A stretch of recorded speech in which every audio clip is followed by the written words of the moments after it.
Hello everyone, be a learner my channel, इसमें आप सबका स्वागत है। आज मैं आप सबके साथ पावलव का जो शास्त्रीय अनुबंधन जो सिद्धांत है क्लासिकल कंडीशनिंग वो शेयर करने जा रही हूँ। ये आपकी जो भी टीचिंग रिलेटेड एग्ज़ाम होते हैं, सीटेट हो गया, एस्टेट हो गया, डीएसएसबी हो गया, केवीएस हो गया, सब में आपकी बहुत ज़्यादा हेल्प करेंगे। तो आइए शुरू करते हैं।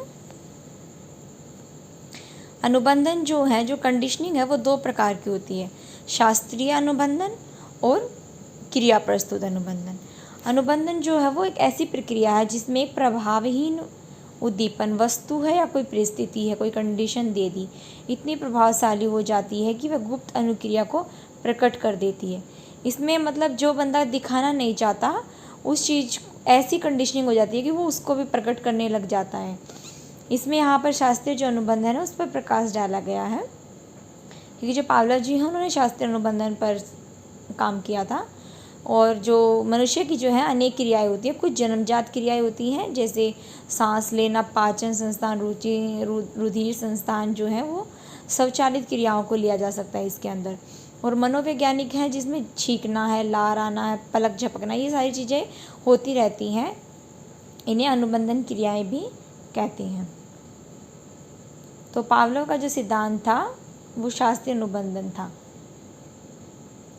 और इस सिद्धांत का प्रतिपादन 1904 में पावलव जी ने किया था।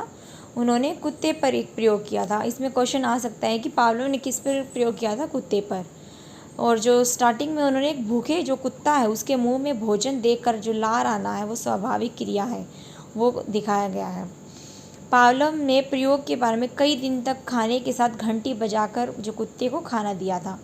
और जब उन्होंने घंटी और खाना साथ साथ दिया और कई दिन तक यह जो क्रिया है वो दोहराई गई थी, तो उन दोनों के बीच एक संबंध है, जो कंडीशन है वो उत्पन्न हो जाती है और जो स्वाभाविक जो क्रिया है वो लार टपकने लग जाती है।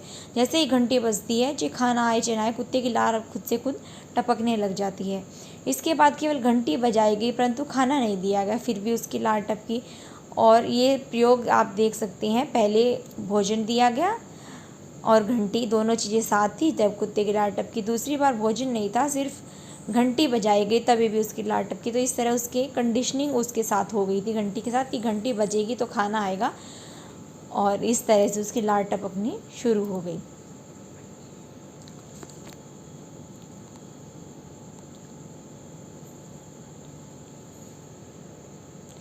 इस सिद्धांत का जो प्रयोग है पावलव जी ने पशुओं और जो मनुष्य है उनके व्यवहार को सुधारने और उसमें परिमार्जन करने में महत्वपूर्ण जो है वो सिद्ध होता है। सिद्धांत में क्या कहा गया है कि कृत्रिम अस्वाभाविक जो उत्तेजना है, जब हमारी अस्वाभाविक जो के प्रति स्वाभाविक क्रिया का उत्पन्न होना अनुकूलन क्रिया कहलाती है। जैसे मिठाई की दुकान को देखकर बच्चे के मुंह से खुद ब खुद लार टपकने लग जाती है। हम कृत्रिम जो चीज़ें हैं वो दिखाकर भी जो स्वाभाविक क्रिया है वो उत्पन्न हो जाती है। जैसे कुत्ते की घंटी के साथ कंडीशनिंग की गई थी, वैसे ही बच्चे की मिठाई की दुकान को देखकर कि मिठाई दिखते ही उसके मुंह में लार जो आ जाती है, वो कंडीशनिंग पैदा कैसे होती है। अब हम इसके बारे में बात करेंगे कि जो शास्त्रीय अनुबंधन जो सिद्धांत है उसके लिए कुछ जो स्थितियाँ हैं वो भी बहुत ज़रूरी हैं और जिसके आधार पर अधिगम जो प्रक्रिया वो प्रभावी होती है। पहला है प्रेरणा। शास्त्रीय जो अनुबंधन है उसको प्रभावित करने वाला मुख्य कारण प्रेरणा। प्रेरणा जितनी अधिक तीव्र होगी उतनी ही शीघ्रता से वह अनुबंधन कर लेगा। प्रेरणा की मोटिवेशन, जब उसको मोटिवेशन मिलेगा, जैसे पावलों के में कुत्ता भूखा था, इसी कारण उसकी भोजन के साथ साथ घंटी की आवाज़ से लार टपकने लग जाती थी, जो बाद में घंटी की आवाज़ से होने लगी। यदि वह भूखा नहीं होता तो घंटी और भोजन का प्रभाव उस पर नहीं पड़ता। वैसे ही अगर जब तक उसको मोटिवेशन, प्रेरणा नहीं मिलेगी, प्रेरणा जितनी ज़्यादा तीव्र होगी उसकी कंडीशनिंग उतनी जल्दी हो जाएगी। समय की संकीर्णता। शास्त्रीय अनुबंधन द्वारा अधिगम करने का दूसरा कारक है समय की संकीर्णता। मतलब अस्वाभाविक उद्दीपक के तुरंत बाद, जो उसके स्वभाव में नहीं है, उसके बाद स्वाभाविक उद्दीपन देने से ही स्वाभाविक जो उसको उसके स्वभाव में है वो उद्दीपन देने से ही स्वाभाविक अनुक्रिया होती है। समय का अंतराल यदि अधिक हो जाएगा तो अनुक्रिया नहीं होगी। जैसे अगर घंटी बजी और खाना साथ साथ नहीं दिया तो कंडीशनिंग नहीं होगी, उसकी लार नहीं आएगी। अगर खाना साथ साथ एक दो बार दिया गया, 3-4 दिन तक दिया गया, तो कंडीशनिंग हुई कि घंटी बजते ही खाना मिलेगा। यदि उसे घंटी बजते ही खाना ना देकर कुछ मिनट बाद दिया जाता तो कंडीशनिंग नहीं होती। पुनरावृत्ति, शास्त्रीय अनुबंधन को प्रभावित करने वाला तृतीय कारक जो है वो पुनरावृत्ति है। रिपीट जो चीज़ें होती हैं, अस्वाभाविक उद्दीपक को स्वाभाविक उद्दीपक के साथ पुनः पुनः उपस्थित करने पर जीव अस्वाभाविक उद्दीपक का स्वाभाविक उद्दीपक के साथ संबंध स्थापित हो जाता है। कि जैसे ही उसके सामने उसके अस्वाभाविक जो उसके स्वभाव में नहीं है, स्वाभाविक उद्दीपक के साथ जो उसके स्वभाव में है, बार बार उसे यदि प्रेजेंट किया जाएगा तो उसके साथ उसकी कंडीशनिंग हो जाएगी और परिणाम स्वरूप उसका जो उसके स्वभाव में नहीं है उसके प्रति स्वाभाविक जो उद्दीपक के समान स्वाभाविक अनुक्रिया जो है वो करना सीख जाएगा, वो रिस्पॉन्स देना सीख जाएगा। नियंत्रित जो वातावरण है, जो शास्त्रीय अनुबंधन द्वारा सीखने की प्रक्रिया हो रही है उस समय आवश्यक है कि जो वातावरण है उसको नियंत्रित रखा जाए, किसी भी प्रकार का कोई बाधक ना हो, क्योंकि अन्य जो बाधक की तरफ यदि उसका उद्दीपक की तरफ उसका ध्यान आकर्षित होगा तो अधिगम में बाधा आ जाएगी। पावलोव ने अपनी प्रयोगशाला को ध्वनि रोधी बनाया था, जिससे कि घंटी के अतिरिक्त कोई भी ध्वनि सुनी ना जा सके। यदि घंटी के साथ साथ कुछ और भी आवाज़ें होती, मान लो म्यूज़िक बजता या कुछ होता, तो कंडीशनिंग पैदा नहीं हो पाती। और जब तक कंडीशन हमें उसके सामने वैसी उसके साथ कंडीशनिंग करनी है तो हमें सिर्फ एक आवाज़ होनी चाहिए या नियंत्रित होना चाहिए। जो हम चीज़ें सिखा रहे हैं सिर्फ वही हमें उस टाइम प्रेजेंट करनी चाहिए ताकि उसी का प्रभाव बच्चे पर पड़े। इसमें जो पावलोव जी हैं उनका कंट्रीब्यूशन क्या है लर्निंग के फील्ड में, हम उस पर बात करेंगे। पावलोव ने सर्वप्रथम एक मानसिक जो क्रिया है उसके रूप में वस्तुनिष्ठ ढंग से प्रस्तुत किया था। मानसिक जो है दिमाग का इसमें बहुत ज़्यादा काम है। आदत का निर्माण, इसमें क्या होगा कि जो हैबिट है वो बन जाएगी। कैसे? विभिन्न प्रकार की आदतें जो कि प्रशिक्षण से, शिक्षा से या अनुशासन पर आधारित हैं, शास्त्रीय अनुबंधन की ही श्रृंखला मात्र है।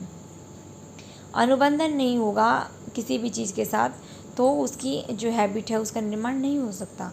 जैसे बच्चे में अनेक आदतें जैसे सफाई करना, समय पर काम करना, आदर करना, ये चीज़ें सिखाई जा सकती हैं। अनुशासन की भावना का विकास भी इस प्रकार किया जा सकता है। इस प्रकार जो बच्चे का जो व्यवहार है उसको नियंत्रित जो है किया जा सकता है, आदत का निर्माण किया जा सकता है। बुरी आदतों को छोड़ना, पावलोव ने यह कहा है कि अच्छी आदतों को सिखाने में यह सिद्धांत सहायक है, बल्कि खराब आदतों को भी इससे छोड़ा जा सकता है। जैसे गाली देना, चोरी करना आदि डिसकंडीशनिंग करके भी इन चीज़ों को छुड़ाया जा सकता है। अभिवृत्ति के निर्माण में सहायक, उसका एटीट्यूड है जो उसके फॉर्मेशन में हेल्पफुल है। कैसे? उसके द्वारा जो अधिगम से शिक्षक और स्कूल आदि के प्रति अच्छी जो अभिवृत्ति है उनके विकास में सहायता मिलती है। उसे ये हैबिट बनाई जा सकती है, अच्छी बुरी हैबिट उसकी छुड़ाई जा सकती है। और तीसरे इसमें जो शिक्षक है और जो स्कूल है उनका ऐसी चीज़ें प्रेजेंट करके भी उसका जो एटीट्यूड है अपने लर्निंग के लिए वो अच्छा किया जा सकता है। पशुओं का प्रशिक्षण, इस सिद्धांत के द्वारा जो पशु हैं उनको भी प्रशिक्षित जो है किया जा सकता है। सर्कस के लिए इसी विधि से पशु जो हैं वो प्रशिक्षित किए जाते हैं। उनकी हेल्पफुल भी थी लेकिन उसमें कुछ आलोचना भी दी गई है। पावलोव जी की जो थ्योरी थी, आलोचना ये है कि पावलोव के अधिगम के सिद्धांत की शिक्षा की जो दृष्टि में उपयोगिता है, लेकिन कुछ जो मनोवैज्ञानिक हैं वो उन्होंने आलोचना भी की है। उनका यह मानना है कि यह एक यंत्रवत मानता है जो सत्य नहीं है। वास्तविकता यह है कि मनुष्य कोई मशीन नहीं है कि जैसे ही घंटी बजे उसकी लाट टपकेगी। उसमें विवेक, बुद्धि, चिंतन और तर्क करने की क्षमता भी है। वह किसी भी कार्य को तर्क और चिंतन के आधार पर कर सकता है। वह सोच भी सकता है कि यदि घंटी के बजते ही खाना ना मिले या खाना बिना घंटी के भी मिल सकता है, या उसकी वो दिमाग भी लगा सकता है, बुद्धि या चिंतन भी कर सकता है, तो यह सिर्फ एक यंत्रवत है। उनके इस सिद्धांत के अनुसार प्रयोग करते समय उद्दीपन को पुनः दोहराया जाता है जिससे संबंधता बनी रहे। यदि कुछ समय तक उद्दीपन को प्रस्तुत न किया जाए, यदि एक चीज़ को रिपीट किया जाता है तब उसके साथ कंडीशनिंग होती है। यदि कुछ दिन उसको बीच में छोड़ दिया जाए तो भूल पड़ जाएगी और जो सिखाया गया है वो स्थायी नहीं रहेगा, और यही इस सिद्धांत की जो है कमी है। तो मैंने आप सबके साथ पावलोव जी की थ्योरी शेयर की है। इससे रिलेटेड बहुत सारे क्वेश्चन हमारे एग्जाम में आते हैं, तो आई होप आप सबको ये बहुत ज़्यादा पसंद आई होगी। Thank you so much. Video को लाइक करना बिल्कुल भी ना भूलें।